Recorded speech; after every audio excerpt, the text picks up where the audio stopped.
been seen with Farrah. I've never been with anything less than a 9. So fine. I've been on fire with Sally Field, gone fast with a girl named Bo, but somehow they just don't end up as mine.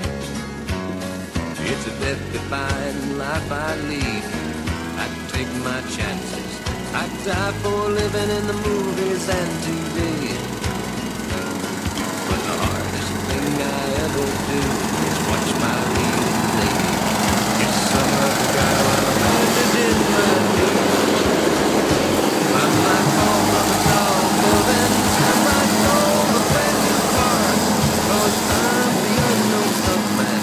They've never such a star.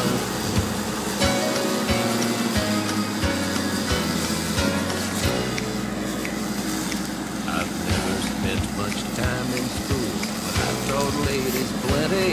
It's true, I hire my body out for pay. Hey, hey, I've gotten burned over Cheryl Teagues, blown up for Raquel Welch.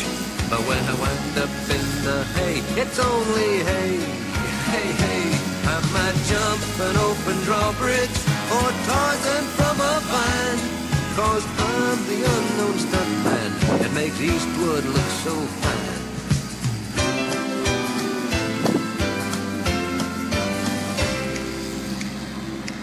They'll never make me president, but I got the best first ladies. Some days I've got them as far as the eye can see. Ooh-wee. A morning dive with Jackie Smith, I crash in the night with Cheryl, but in the end they never stay with me. I might fall from a tall building so Burt Reynolds don't get hurt. I might leap a mighty canyon so he can kiss and flirt, while that smooth talker's